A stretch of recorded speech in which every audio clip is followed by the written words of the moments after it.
Hello friends, welcome to Vibha's videos. Today I'm showing you a slightly different recipe. We all have some relatives or our children studying abroad or something like that. So this recipe is going to be very helpful when you're sending them a parcel abroad. So this is a kind of dry recipe that you can make and send it instead of buying instant. So this is like a upma and a chutney. So I am making all the dry ingredients, just add water to it. And the chutney has to just be ground. So you can just put it in Ziploc and send it to them abroad so they can just use it whenever required. I hope you all like it. These are some of the ingredients that we are using for the vagar first for the upma. So I'll be taking oil, about 2 big tablespoons of oil in a kadhai. Please take it in a thick bottomed kadhai so that our upma doesn't get burnt. 2 big tablespoons of oil. Let the oil heat nicely.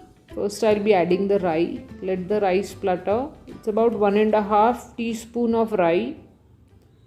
And then we will add the white urad dal to this. Once this splutters, we will add white urad dal. This is about 2 teaspoons. We have to make that also reddish in color. Not dark brown but just reddish. Let it fry in the oil. Then we will add curry patta, some curry leaves. This gives a very good flavor to the upma. And green chilies. You can make small cubes of green chilies and put. Now we have 2 cups of suji, the barik rava that we call. I am going to add this 2 cups in measurement.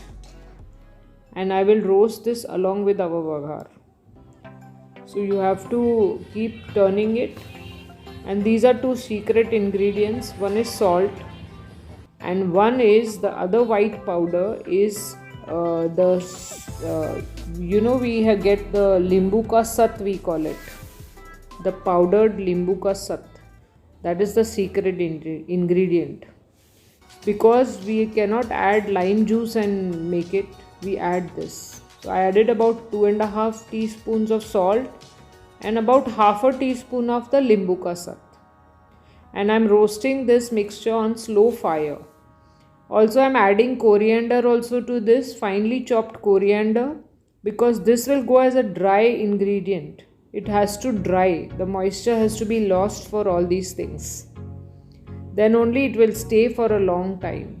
We are not adding any preservatives, but we need to be careful that even to store it for the children there to use or students to use abroad, the moisture has to be removed completely, dried up completely. So this is what we are doing. Along with roasting the suji, we have added all the ingredients that we would add fresh in India. Now I am going to cool this mixture totally in a tray. So once it is cool, it will look somewhat like this. And then I am filling it in Ziploc bags. Now this mixture you can send it in your parcel and can be stored for very long time. Now we'll make the chutney. The ingredients for the chutney. For this also I am taking about 1 tablespoon of oil in the same kadai, the thick bottom kadai. I am adding green chilies to this.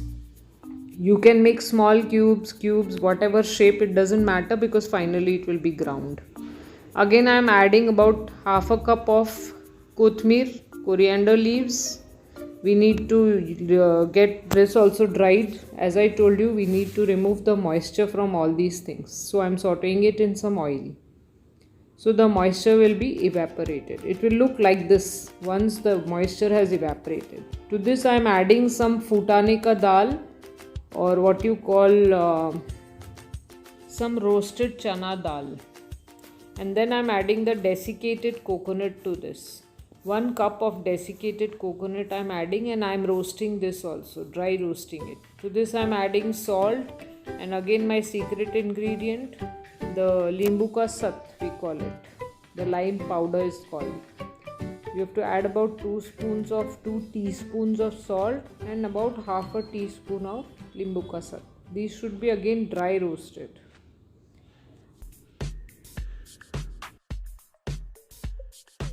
This is what your chutney will look like once it's dry. And if after it's cooled, you put it in Ziploc bags and you can send it abroad. Hope you like this video, friends.